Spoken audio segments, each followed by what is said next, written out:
Hello, everybody. We have a number of people that are being brought into the room, the Zoom room. We have, I think, over 400 people expected for the discussion today, which is tremendous. It shows the obvious ongoing interest in the topic that we're addressing. We know that a lot of the audience probably has some connection with HIV care. This is the IAS-USA, which has been mostly focused on HIV. But we know that everybody in the country, certainly everyone engaged in any aspect of healthcare has been living and breathing nothing but COVID for the past going on a year now. And I've had a chance to talk with George Rutherford before, and we're developing a pattern for our discussion where we'll talk for about 40 minutes, and then we'll try to open it up to make sure that we address questions from the audience. I'm now emeritus professor at UCSF. George is still an active professor at UCSF.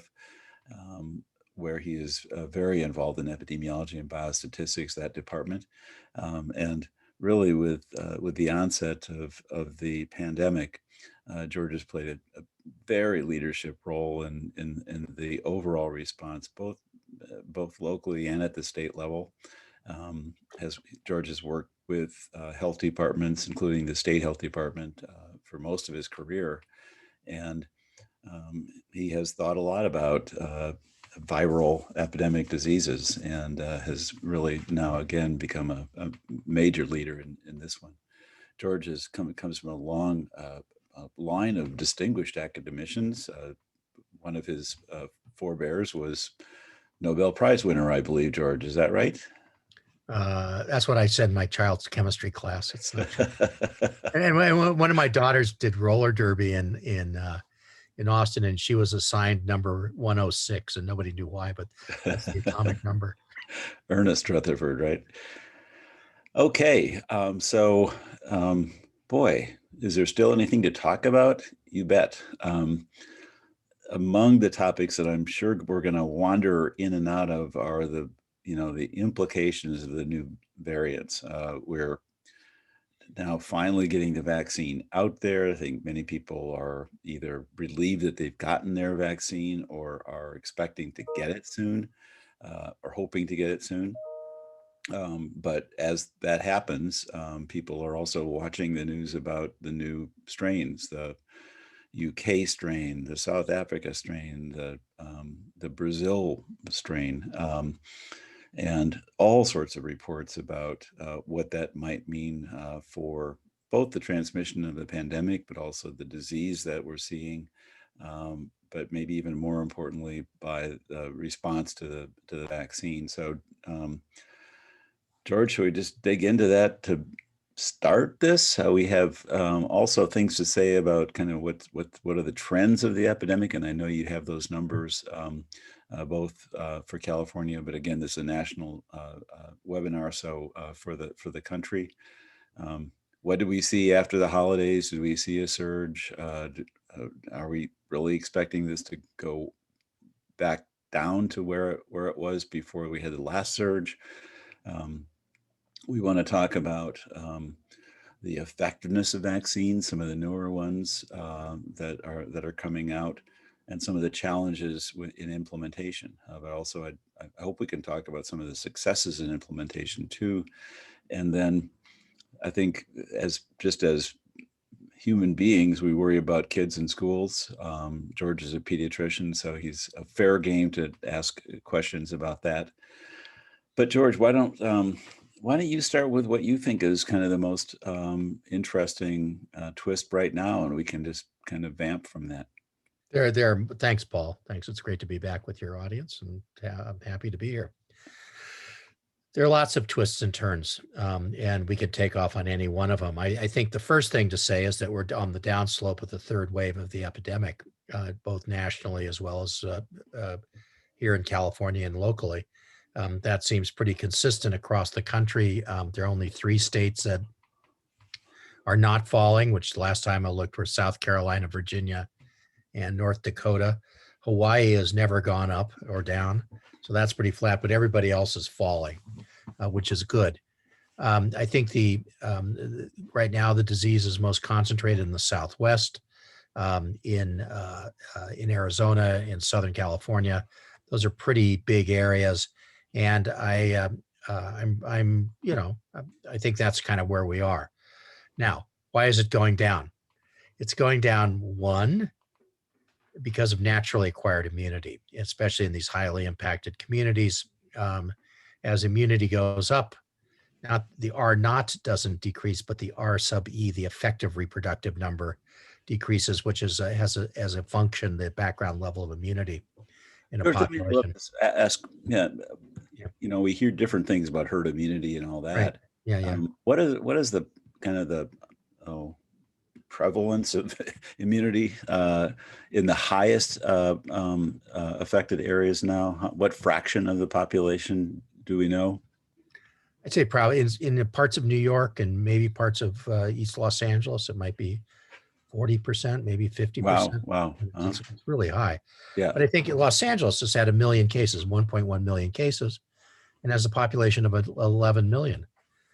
1.1 million reported cases. So I think if you double it to take care of asymptomatic and underreporting, that's at 20% right now, right now. Yep. It's not evenly distributed. It's obviously mostly in east part of Los Angeles and South Central. So it's, there's quite a bit. And in parts of New York, they've reported it as high as 50%. So be that as it, and God knows what it is. So back to what you're saying. Yeah, God knows what it is on the Navajo Nation. In the Navajo Nation, for instance, it's probably really high there too. But in those areas, that might be contributing to the decline. I think that's definitely contributing. We have vaccines going out, which are starting to contribute, and the drops will accelerate as immunity goes up. So a small incremental increase in the number vaccinated on top of all the people with naturally acquired immunity will accelerate it even faster, I think. So those are good things. People are wearing masks. Those are good things. Despite some scofflaw hotbeds that remain around the country, and some less than helpful government policies. So those are all on the plus side. On the minus side, we have we're going to start reopening schools, and I'm not worried about elementary schools. I am worried about middle school somewhat and high school. You've been pretty consistent, George, I think, from early in the epidemic with evidence that you've cited that the young children seem to be less involved in the transmission of this pandemic. Right, and now we have quite a bit of evidence from the United States as well. There was a large series that Duke published from North Carolina public schools that would suggest that there's a little tiny bit of child-to-child transmission. There's some, but not very much. There's essentially no child-to-adult transmission, and the bulk of transmission in schools is adult-to-adult. Just like we're seeing in the hospitals and lunchrooms, right, where everybody, removes all their elaborate protection we give them and takes it off and eats sandwiches and shares sandwiches and stuff. What else is going to happen, right? So I think, and why they have fewer ACE2 receptors per whatever than older people. They don't, their intercostal muscles aren't as developed and their diaphragm's not as developed. So they don't cough as hard. They don't expel as far. My favorite is that they're short. And so they're not coughing in your face, they're coughing on your thighs and stuff. That's my favorite mechanistic explanation. I've also heard speculation that maybe they have a high kind of background rate of exposure to other coronaviruses, not this one. And everybody kicks that around about whether there's cross-reactivity between the alpha lineage and the beta lineage of coronaviruses. There's probably some, but that may be. But I like the shorter one. That's my favorite explanation. I like it. And it's often told in the same breath, which I will do now, about where is it safest to sit on the airplanes. And there's this vision of Kevin Durant, who used to play for the Lakers and now is who had this early on in April, and the vision of him walking up and down the aisle to get to the bathroom and like a rain bird sneezing on everybody. So the taller you are, the probably more infectious you are. But better you were a gymnast, maybe. yeah. So the other, so that's one thing. I think schools are reopening, and I will remind people that the Pfizer vaccine is licensed down to 16 years of age. And so, we do have an opportunity to protect at least some high schools, at least three grades in high schools this spring, 16, 17, and 18-year-olds. But nobody's really brought that up as something to push on if you really want to reopen schools. I think it's, without that, it's going to be there's going to be a lot of kid-to-kid transmission, kid-to-family transmission, family-to-kid transmission. But basically, the proportion of kids that are infected reflects what's going on in the communities, and almost all little children acquire it at home. And so that's the second thing. So that's the second thing. That's okay, got going it. in the bad direction is whether we're going to have outbreaks from schools. And the third thing are the variants.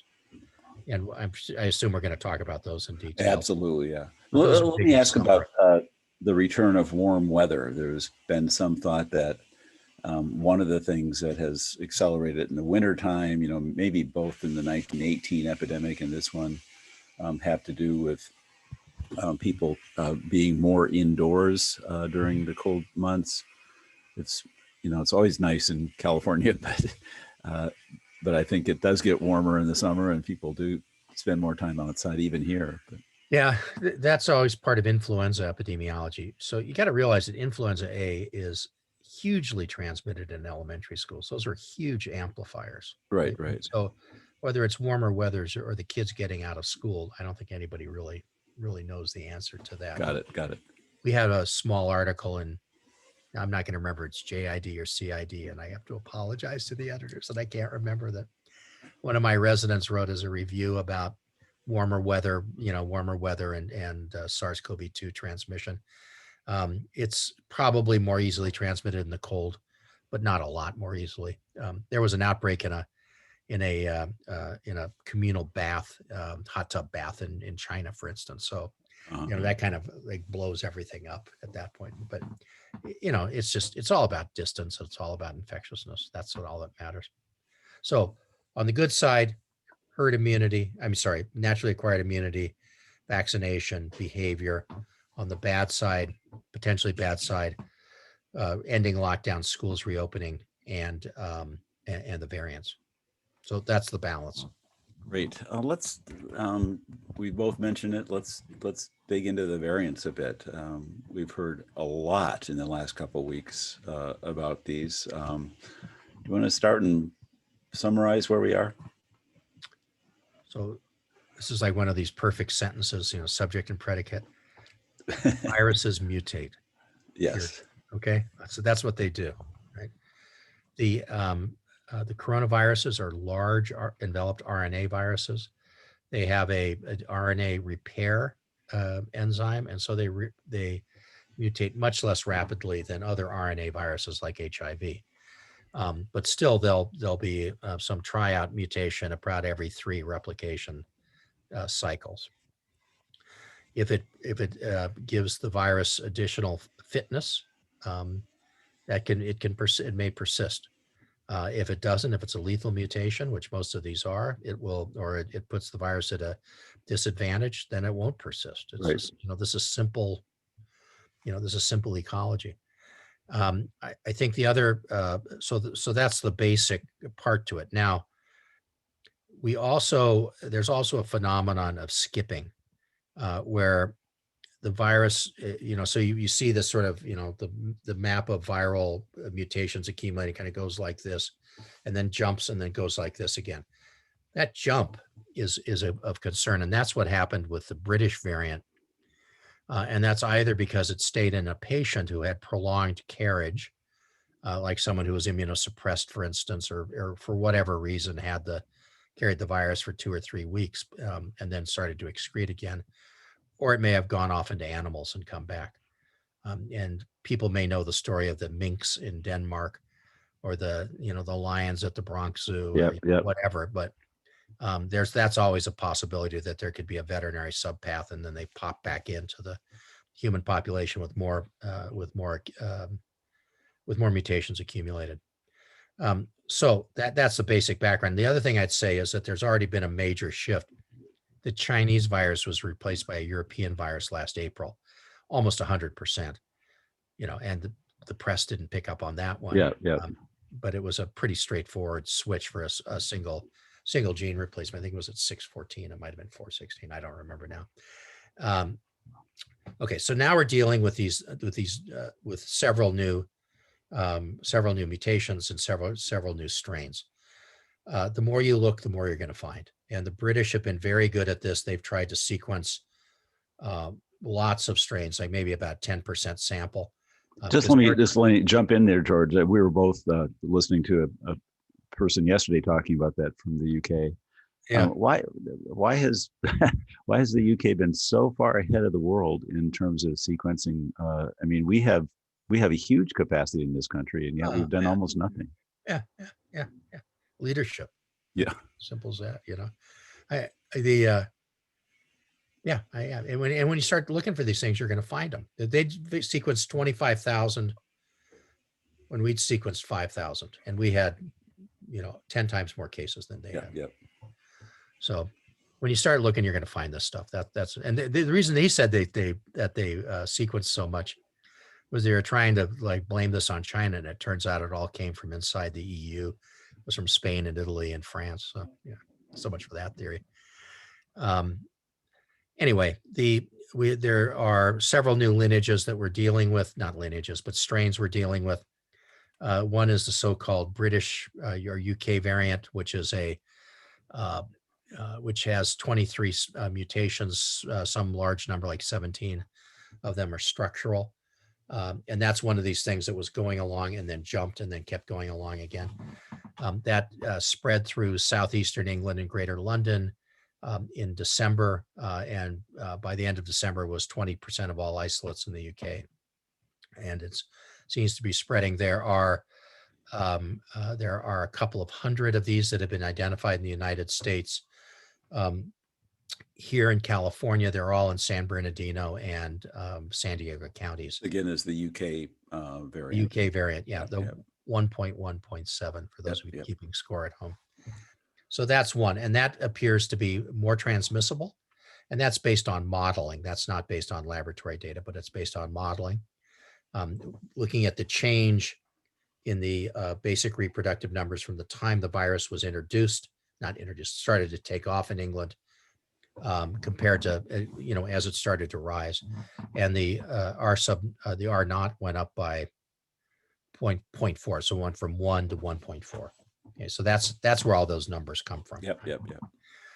And that there is now a report out from the UK that's been actually sort of endorsed by several people here, that it also is more severe and is more likely to cause mortality. Now, it's like that much more severe and that much more likely to cause mortality, but it's an observable function, right? Feature.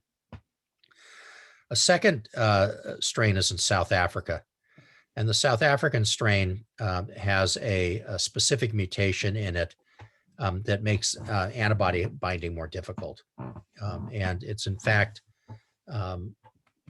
less susceptible to the vaccine-derived antibodies, and it's less susceptible to antibodies derived from wild type infection. It's probably less susceptible to monoclonals. If we ever got around to figuring that part out. But if people want to, not to advertise your competitors, but if people wanted to watch the YouTube of UCSF Grand Rounds yesterday, there were some really fabulous pictures of what the footprint looks like, and where the antibody binding sites were and how they get sort of messed up by these structural changes. So that's the second. That's the second one. That one's very worrisome because the vaccine, while it works, it doesn't work nearly as well as it does with the first variant or the wild type. The first variant and the British variant and the wild type are sort of equivalent, right? This is less. While the vaccine still has some effect, it's less. And the J&J trial that was released today, or right, at least got publicized today, was I think 82% protective in the U.S. and 52%. I don't have the numbers in front of me. 52% protective in South Africa. That South African trial was designed to have half HIV patients and half non-infected, non-HIV infected patients. And there was a big difference between them. That's not actually out in the press yet. So that's the South African one that has been isolated in 2 people in South Carolina 2 days ago. And so far, and they had no connection to South Africa. So somehow they had to get it from someplace. And that's a different enough accumulation of mutations that it's unlikely to have arisen spontaneously. And the story of this pandemic, George, is that if the virus is here, it's here. It's not really containable. Well, maybe. Well, I mean, you have to try, you know. Yeah. Oh no, I'm not saying not to, but the third one is what happened in the UK with the rapid population shift of the virus. Yeah. The third one is from there are 2 Brazilian isolates that people talk about. The more worrisome one is from Manaus in the Amazon, and that also appears to be more resistant to vaccination. The J&J trial also had patients from Brazil. That was not reported separately, at least in the New York Times article I read. Right. We'll have to wait and see when they put out the FDA filing for the EUA to take that stuff apart. But that's of concern. That's been isolated now in your home state of Minnesota. Right. And I don't know if there's any connection to Brazil or not. That has not been reported to my knowledge. Maybe it has, but I don't know it. So that one's of concern as well. And then the more we look, the more we'll find there are a couple that appear to have kind of taken off recently in California. There are an increasing proportion of the cases. One's up here in Northern California, one's down in Southern California.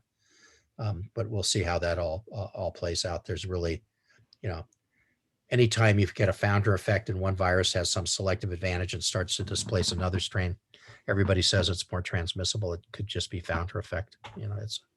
This is like ecology 101, being played out on a global scale on everyone's television screens. Right. We're learning a lot. So remembering George, a lot. Hopefully. I know that you don't make vaccines, but you think about vaccines a lot. What's your sense of what the strategy is going to be to make sure that our vaccine keeps ahead of the variants as they emerge? Is this going to be are we going to have to get boosters every 6 months? What do you think? What I suspect will happen is that we'll reformulate the mRNA vaccines to be to induce immunity to what footprints there are now in the newer strains, and we might actually mix so we get one of the old ones and one of the new ones. So for those of us like you and your bride who have been fully vaccinated, then you could look, then you might get a booster with something with this, with the new sequence, the new sequences in it. I think, we need to get people vaccinated first and foremost. That's far and away more important than worrying about all this nuance. So that's what I'd say. So another vaccine question, George. You'd mentioned it already, but the first 2 vaccines that we had in this country were really remarkably effective, 95% range. And I think we're starting to hear something about whether they are actually protecting against even asymptomatic infection, not just illness. So I want to talk about that, but also then talk about some of the newer vaccines that aren't hitting that mark. And they're, I think, much more effective than the typical flu vaccine. And yet we worry when we hear 60% or so effectiveness. You want to comment on those issues? Sure. The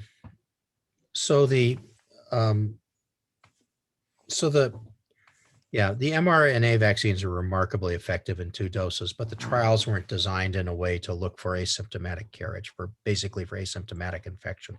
They were designed to look for clinical disease. If you look to table S16 in the New England Journal supplement of the Baden article. I thought it was table 15. 15, I'm sorry. Okay. This is inside baseball stuff, right? Of the Baden article in the New England Journal of Medicine for December 30th, there's they basically describe a situation in which people got vaccinated and then they were screened for disease before they got their second vaccine. And so that a 28-day period of observation, the vaccine itself, for symptomatic disease, had an efficacy of something like 89%. Again, this is before the booster. This is before the booster, right? Yep. This is to figure out if they've gotten infected in the intercurrent period. Yep. And if you look just for asymptomatic infection, and then you do you're me and you do your own vaccine efficacy calculations based on algebra, not calculus. I got 62% vaccine efficacy for asymptomatic infection. Now that's with over a period of 28 days. God knows whether it continues on to 29 days or what. Yesterday when we were talking about it, Shane Crotty from the La Jolla Institute of Immunology or whatever it's called, said it's essentially preposterous. He didn't say preposterous, but he said it's incredibly difficult to believe that a vaccine with 95% efficacy wouldn't stop asymptomatic infection as well. So there you have it. Yep. Proof perfect. So, but that's that kind of little weird. So the follow-up studies that are going on now are looking for asymptomatic infection.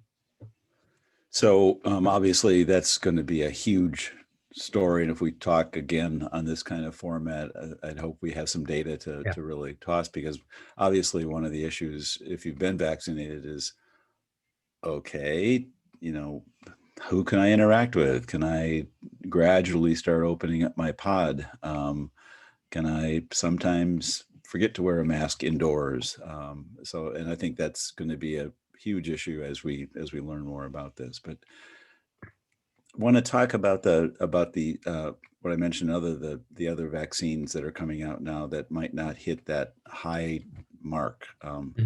What is that going to mean? Are they going to be used? Are there going to be strategies for improving their performance? So the Johnson & Johnson vaccine, which was had a press release today. This is right. This is like one step worse than preprints. I believe, and I think I have this number right. It was 79% effective in the United States and 52% effective in South Africa. Overall, vaccine efficacy was 66%. That's like way better than flu. Way better than vaccine, way better. And it's up there with some of our, better performing vaccines like meninge, for instance. Yeah. So it's not the worst thing. The good thing about Johnson & Johnson is a single dose, and you can store it and transport it like other vaccines. It doesn't require, ice station zebra to move it around, right? So I think that has a real potential for use in lots of parts of the world. And this, we don't live on an island, right? Believe it or not, unless we're in Hawaii, then we do live on an island. We don't live on an island, and what goes on in Mexico heavily affects us. And so having a vaccine, they have a vaccines plan already, but having a vaccine that could be used in a country like Mexico or the Dominican Republic or something where there's a lot of back and forth, I think, helps a lot. The other thing about the J&J vaccine is that they're doing a trial right now that's comparing 1 versus 2 doses. And I would suspect when they do 2 doses, they'll get a higher efficacy. The other one that's they're also cheap. Some of these, is that right? Well, it's harder to be cheaper than 0. Yeah, right. That's what we're paying. Yeah. But we have a little underwriting that's gone on that we'll pay for in our taxes, I'm sure. But yeah, it'll be a lot less expensive commercially. And it's a lot easier, it's so much easier to handle too. The other vaccine is the Novovax vaccine, which is just a protein, right? So it's like hepatitis B surface antigen protein that we give for Hep B vaccines. Now it's got a fancy coating and blah, blah, but but that's basically a protein instead of, so the mRNA vaccine, the mRNA gets into the cytoplasm, it goes to the endoplasmic reticulum, it makes proteins, the proteins are excreted and makes antibodies. The adenovirus vaccines, DNA vaccine. That's the J&J. That's J&J, that's AstraZeneca. Right. That's the Russian vaccines, the Gamaleya, the Sputnik. that puts the DNA fragment into the cell's nucleus. It produces proteins. It produces mRNA. It goes out to the ribosomes. It makes spike protein. It gets excreted. The antibodies see it. The other way to do this is just give the spike protein, which is the Novavax is doing, and that's a technology we've used before for Hep B vaccine. That's a technology that comes from diphtheria and tetanus toxoid vaccines from the 1920s, yeah, it's a lot more sophisticated, and yeah, they can code it in a way that protects it, so the antibodies have it. The immune system has a chance to see it better. But those are the kind of technologies we have right now, and so I think that the Novavax really doesn't require refrigeration. At least I don't think so. But it's a 2-dose series, so you got all these kind of trade-offs. Yep. So I wanted to talk a little bit about the implementation of the vaccines. We've obviously it's a fast-moving question, and with new administration in this country, presumably things might change a bit. But we're hearing stories about places that seem to be doing a really good job. I think West Virginia and Alaska. My interaction was, of all places, seem to be vaccinating a very high fraction of the population, whereas states like California are seeming to be struggling. You want to talk about that and what we can do to improve that situation? Yeah, I think this is obviously something that President Biden wakes up every morning and thinks about, which is most welcome, believe me. We're one of the largest problems for California is getting kind of a steady inventory, a steady supply, and a predictable supply that's going to be taken care of. The federal government's now going to tell them 3 weeks, give them kind of 3 weeks advance notice about what the inventory is going to look like. Right now, it's like the day before. So that's what it's been. And then that means that they can pass it on to the counties. And actually, we're going to start using a third-party administrator, Blue Shield, here probably by mid-February. So it'll be a real predictable supply. So it's not like Marin County has 500 doses for next week. San Francisco last week got 1,700 doses. It's not nearly enough to meet the demand. And plus, it's all broken up in funny ways between this sort of larger healthcare systems like Kaiser and the pharmacies and stuff. So, and the rules that are being followed vary widely, I understand, in terms of who is eligible. And it depends on what state you're in. First of all, so in Florida, they made the decision to try and this is my understanding, try and vaccinate everybody over 65 first, and it created huge lines and these people sitting in lawn chairs playing canasta on the sidewalks. I have this vision of that. Here it's been, we went for vaccinating healthcare workers and people living in longer term care facilities first, which is totally appropriate. That's worked pretty well. And the pharmacies are in charge of the long-term care facilities. And that's, okay. That probably needs some fine tuning. But I think that going forward, we're going to have a variety of delivery points. So we've already set up mass vaccination sites in San Francisco, for instance. There's one at Disneyland. That's my favorite. So they're going to do 5,000, 10,000 a day at some of these bigger venues, and then set up smaller ones around town and try and. There's a real kind of tension between trying to get as many people vaccinated as possible with age-based criteria or risk factor-based criteria or whatever, versus trying to go to where most of the transmission is geographically, where most of the transmission is going in. At least here in San Francisco, we're trying to do it both ways at the same time. So another topic we touched on earlier in our talk today, but want to come back to, because I know it's such a issue for so many people, are the schools and kids in schools. And so you mentioned that short little kids don't transmit it very much to tall people or whatever. That's a theory. That's not my theory. Right. But I wonder if, now that we have vaccination, if some of the issues couldn't be at least mitigated by making sure that all of the adults in the schools are getting their vaccinations, and whether then the teachers presumably could feel a bit safer about going back to in-person classes. You want to talk about what's happening with that? It's complicated. That we've tried to push teachers out in front so that they can get vaccinated first in the kind of tier 1B. At least that's in the California system. After we've done the healthcare workers and long-term care facility residents.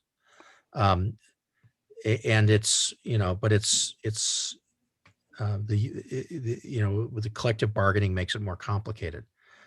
People want real assurances. This is concrete thinking. They want all the kids to be screened. They want this. They want lids on the here. They want lids on the toilets for non-existent fecal oral transmission. Right. It's like it cascades, right?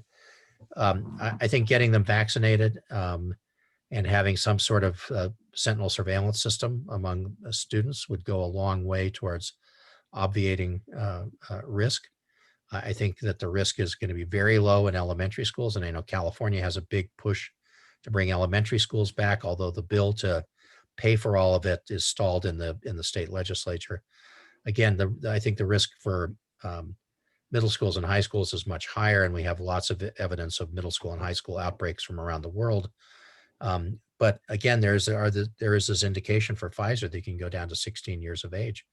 And I think that's something we need to be looking at if we really want to try and bring high schools back online. Is there any reason why? I mean, I know that trials are designed with a certain age bracket, but our experience in other vaccines, is there really any reason to think that the vaccines wouldn't be safe and effective in younger kids as well? The shorter you are, the better they work, right? Is that the corollary? Not really. I mean, the trials now are 12 to 16-year-olds. Nobody's starting trials below 12. I'm not quite sure why. I would have thought that was a sort of no-brainer.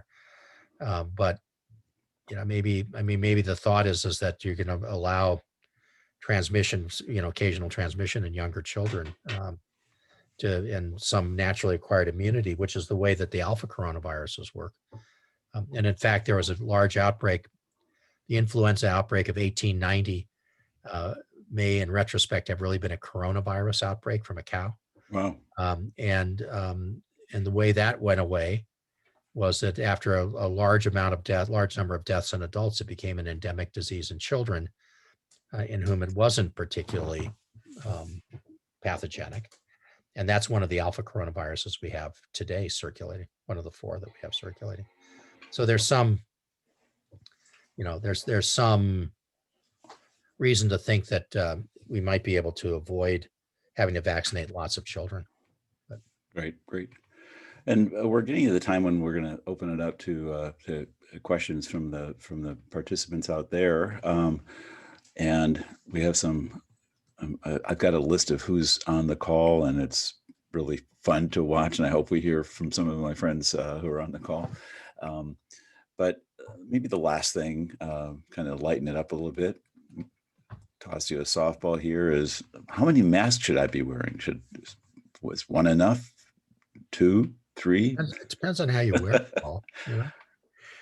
I mean, just under my nose, I think. Yeah, right? Yeah. Watching this football on TV makes me cringe. Actually, they're always pulling them up and pulling them up. I think you've been vaccinated. At least that's what you were telling me before we started. Yep. So, I wouldn't be. We want to way out, be crazy. If I were 85 years old and walking around places where there's a lot of transmission, I'd wear 2 masks. But what I'd really make sure I'd wear before I wear a second mask were glasses. There's the respiratory epithelium extends to the conjunctiva, and that has all the receptors. My new favorite study is a Chinese study that looked at all the COVID patients at a single hospital, inpatients at a single hospital in a different city in Hubei province, not Wuhan, a different one.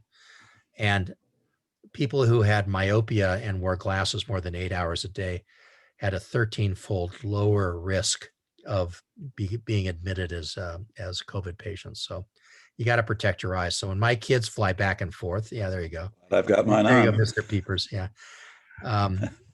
As my kids flew back and forth to the East Coast this winter, I said, get a KN95, just mail order it, and wear your glasses. And that's so, well, I don't wear glasses. Well, wear sunglasses. You're from California. Nobody's going to question it. So you got to protect your eyes too. And in the hospital, that's what we do, right? If you want to wear two masks, wear two masks. Just don't wear the KN95 underneath it, and then the surgical one over it because it tenses at the side. So do it in a way that makes sense. Great. So let's start opening it up to the floor. I know we have some great HIV people here. Ron Goldschmidt is part of this. Great epidemiologist. Roger Dietels is with us. Sandy Lehrman, who played a leading role early in the epidemic, and lots of others on the call. And I'll try to toss some questions to George. Haven't had a chance to go through and really index them, but somebody asked about HIV. And George, you mentioned that the trial in South Africa had a lot of HIV infected people. Are there any contraindications to vaccinating HIV positive people? Do people with very low CD4s do less well, or can you talk about that? I don't think we really know. I think we have to wait for this trial to come back. It's not a stated contraindication on the CDC or ACIP website. And at least in our review in San Francisco of the cross-matching the COVID and HIV registries, it didn't seem to be associated with more severe disease. But that's in a population, that's been controlled for a long time. I think in South Africa, where things are a lot more out of control, plus there's a lot of TB with pulmonary damage. To start with, it's going to be more complicated and maybe less efficacious. The concern, just to add to this, is that these might be the sorts of patients who will take a long time to clear virus and could be creating mutations. Got it. So here's a question that hits me in the heart. Does degree of side effects from the vaccination correlate with the degree of immunity? Oh, yeah. I got a vigorous reaction to my second dose, and I'm hoping it's a good thing. What do we know? Who knows? Yeah.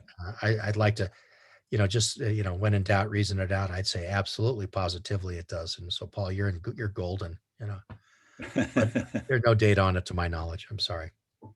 Great. And then a number of us know that one of our great colleagues, Mike Sag, who had fairly severe COVID early in the epidemic, recovered completely, but apparently when he got his first dose of vaccine, got a very, very vigorous reaction. And I wonder if it's the same sort of thing. But yeah. Oh yeah. You have a primed immune system and you're exposing it to a lot of antigen. So, and there are a number of other questions about the relationship of HIV. One is,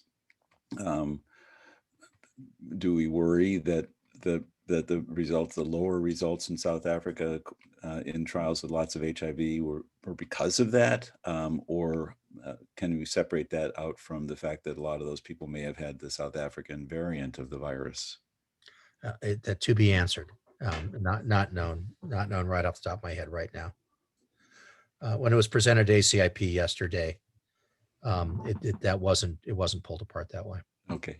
Sorry. So here's a good question too, George. Given that the virus mutates, as you were saying, how do we know that when we see the, I'll put air quotes in here, Brazil virus in South Carolina, how do we know that it really came from Brazil, or maybe it was a separate mutation here? It was seen in Minnesota, but that's all right. We'll leave the facts aside for right now.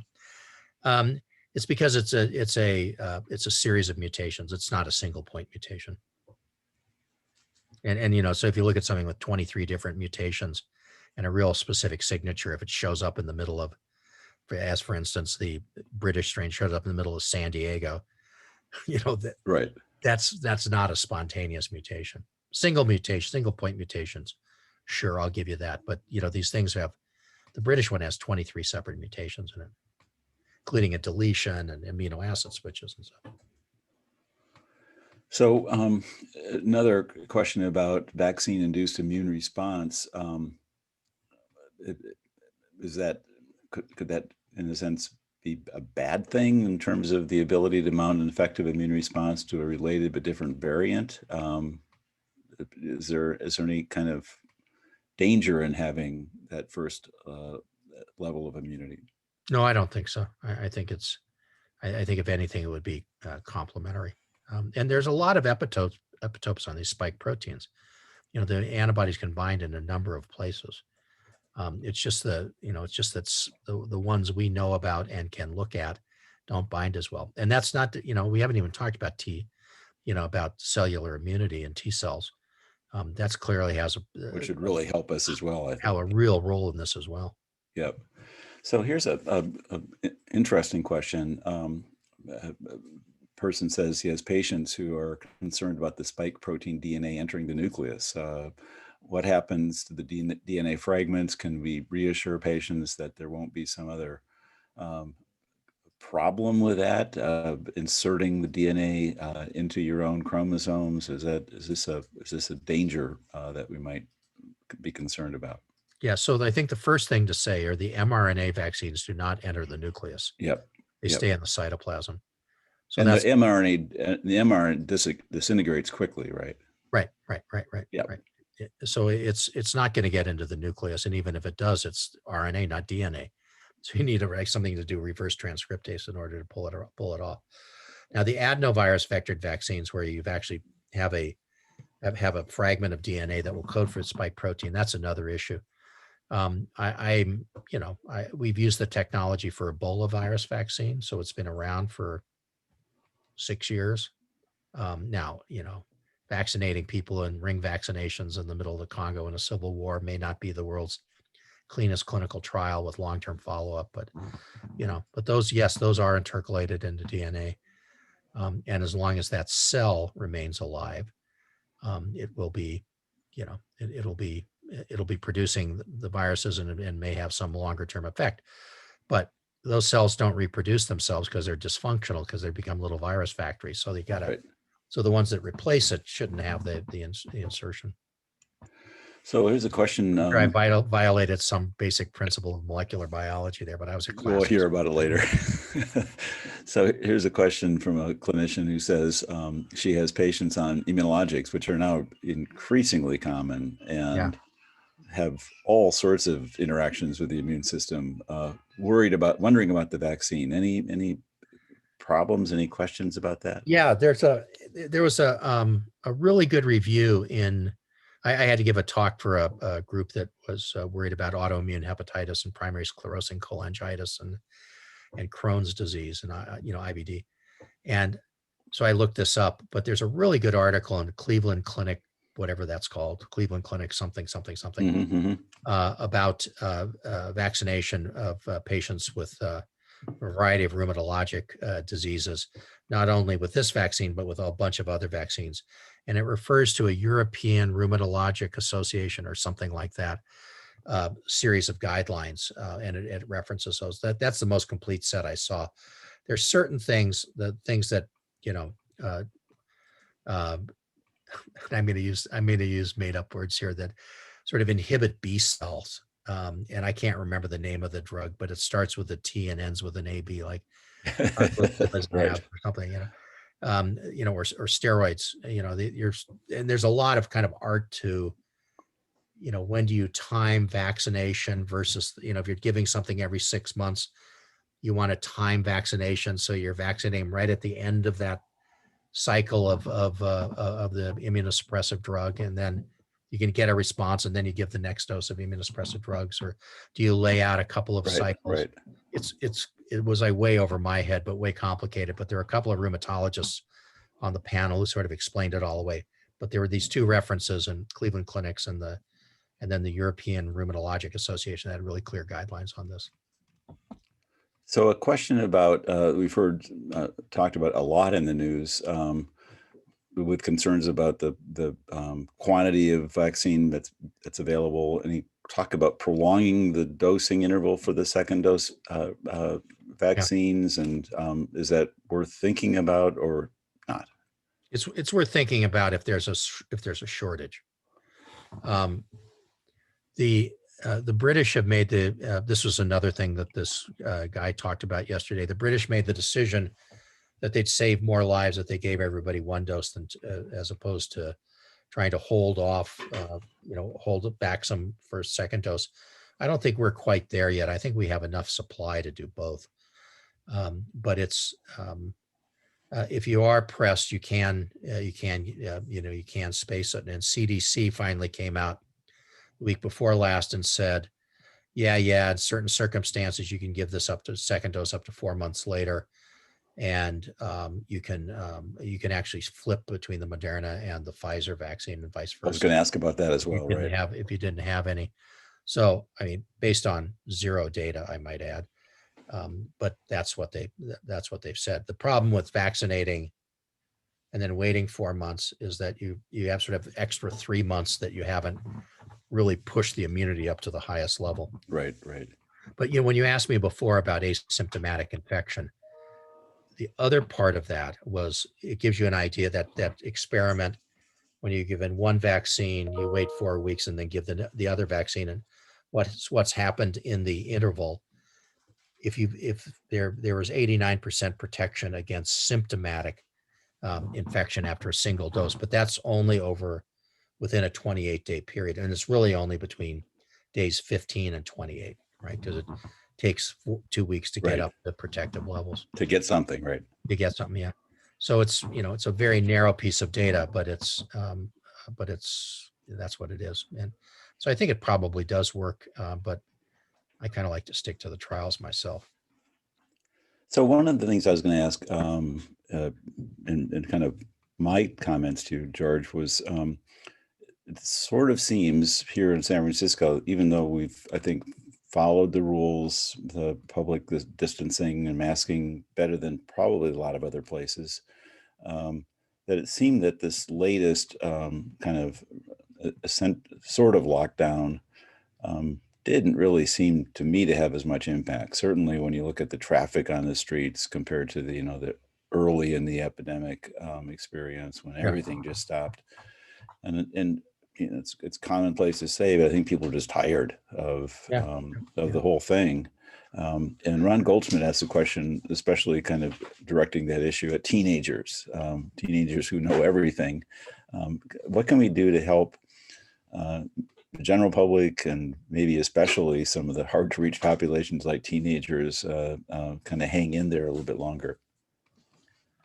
Always a good question, First of all, you can vaccinate 16, 17, and 18-year-olds. Just to reiterate this one more time.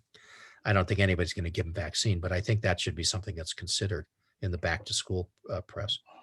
I think we have to, I think the more they know, it's like HIV. Remember the early HIV days, when the likelihood of following safe sex guidelines was directly proportional to the number of people you knew who died from AIDS. Yeah.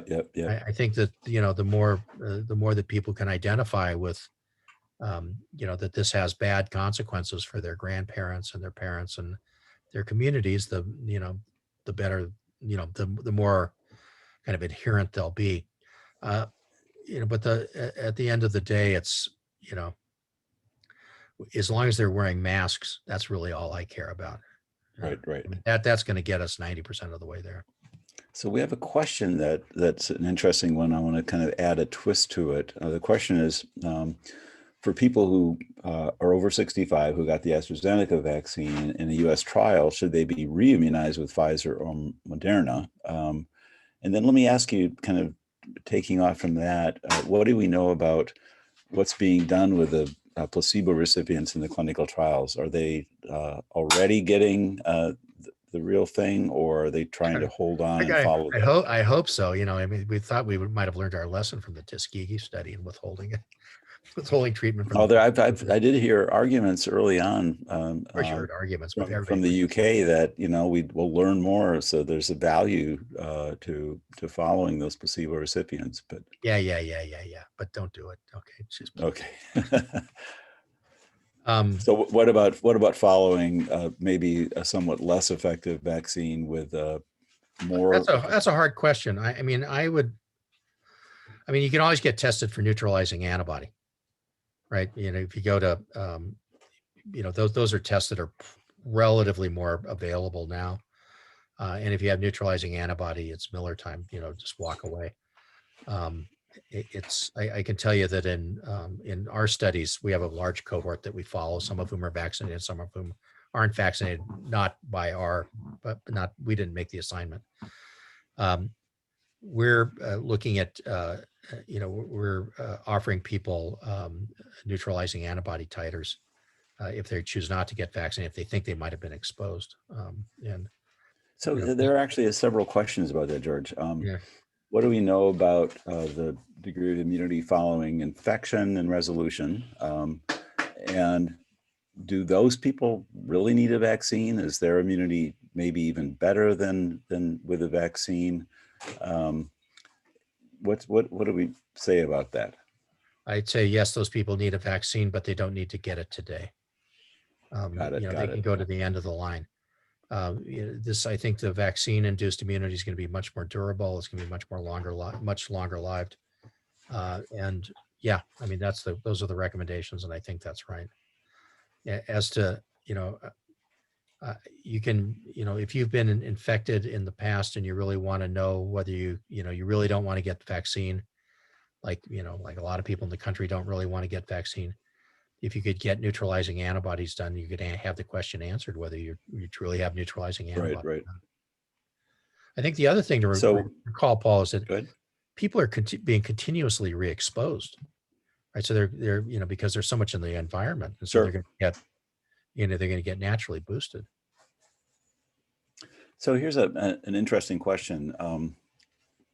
I think I know the answer to it, but George, why don't you take it on? A participant from Namibia asked whether there's a chance that COVID could develop the potency to insert itself in human DNA like HIV does. They're both RNA viruses, and HIV certainly does do that. Any comment on that? Sure. Well, yeah, I mean, I would not be surprised. Have you heard the story? I'm going to tell you something. This can seem so far off, okay?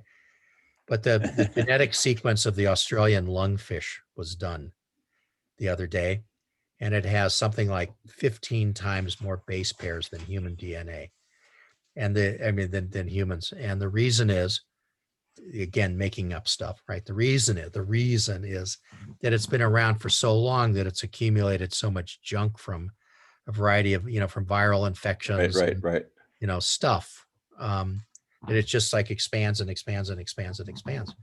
So just because it might get stuck into the human genome isn't necessarily a bad thing. It's not necessarily a good thing, but it's not necessarily a bad thing. So think lungfish when you ask these questions. All right. But I was also going to say, you know, that without the reverse transcriptase, which HIV has, I don't know how the RNA from this viral genome could ever kind of make it into a DNA copy, but we'll see. And then question from somebody who has experience in HIV clinical trials. This is a shift in direction. I know, George, that it's not an area where you're working especially, but in therapeutics, are we kind of looking like HIV to have multi-drug trials with COVID? And I can answer that question. I'm on several DSMBs. And sure. Eli Lilly just came out with a 2-drug combo. Yeah, I mean, they definitely are kind of looking at combinations of various things. There's a lot of clinical trials going with COVID, and kind of they all have remdesivir. They pretty much all have dexamethasone. So that combination approach is definitely being looked at. I think we're out of time. If I could turn to my IAS-USA colleagues to kind of set me straight. At least my clock says we're close to the top of the hour. If there are ours, we could turn to Sandy Lehrman. Any thoughts on the impact of emerging variants on treatment and prevention using monoclonals? Another question I wanted to ask, George. Monoclonals look quite effective, and yet they're not really being used. Yeah, good question. I can tell you what Josh Adler's answer was yesterday when he was asked that question, is that it's, they're relatively narrow indications and it's complicated to give because you have to have an infusion. You have to infuse them and you don't want them in your infusion centers next to this kind of patient or that kind of patient. And so you really have to make, sort of, if you're going to do it, you got to set up separate places to do it and make it happen. That was what he was saying. Okay. We are now at the top of the hour.